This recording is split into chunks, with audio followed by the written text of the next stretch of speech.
My name is Julia, and this is how I learned that family can sometimes be your deepest wound. I was 9 years old when my mother left. She said she couldn't handle my father's financial struggles anymore. I still remember standing at the window, watching her drive away with my baby brother in her arms. My father tried to be strong, but I'd catch him sitting in the dark, holding a photo of her. He raised me single-handedly, working 2 jobs, teaching me discipline, kindness, and dignity. He used to say, "Julia, forgiveness is power, but never let anyone mistake your silence for weakness." Those words never left me. 22 years later, I had everything my father dreamed of for me. A stable job as a marketing executive, a cozy apartment, and peace, the kind that money can't buy. One Sunday morning, I heard a knock on my door. I opened it, and my entire world froze. There she was, my mother, after more than 2 decades, perfectly dressed, holding a designer purse, and beside her, a tall young man tapping on his phone, barely acknowledging me. She smiled like she had never left. "Julia," she said softly, "you look successful." Her eyes darted around my apartment, scanning everything. The furniture, the paintings, even my shoes by the door. Then she said the line that shattered me. "Family helps family, right? We need your help, just a small financial boost." The small financial boost turned out to be a huge sum. She wanted money to pay off her debts and buy her son, Darren, a new car. When I said I couldn't, she frowned. "Oh, come on, Julia. You make plenty. Don't be selfish. You can't forget where you came from." Where I came from. I wanted to scream that I came from a man who worked his fingers to the bone while she built a new life and never looked back. But I stayed calm. I told her I'd think about it, but inside I already knew my answer. Days later, things got strange. My HR department called, saying someone had been asking questions about my salary. Then my father called furious.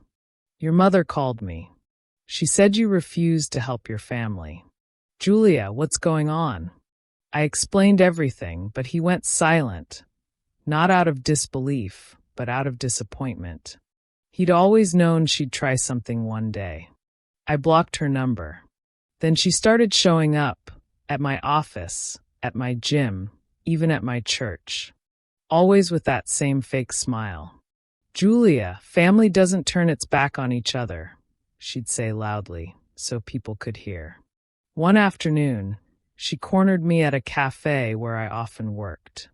She sat down without asking, Darren slouching beside her. "Julia, you're embarrassing us," she said. "Your brother has potential. He just needs support. Don't you want to see your family do well too?" I felt my hands shaking, but not from fear, from anger. Darren smirked and said, "You've got enough money for both of us, sis. Stop being stingy." I stared at him. "I'm not your sister." My mother slammed her hand on the table. "How dare you talk to me like that? After everything I went through." That's when I calmly took out my phone, pressed play on an old voicemail my father had kept. Her voice cold and bitter. "I'm done with you and your problem child. I never wanted to raise her. She'll ruin my life if I stay." The cafe went silent. Darren looked up, confused. "Mom, what is that?" She froze. I looked at her and said, "That's the woman you're defending. The woman who abandoned her daughter to chase comfort." I stood up, placed money on the table, and said quietly, "You taught me what family isn't. And now you get to live with that lesson." I left the cafe and never looked back. But the story didn't end there.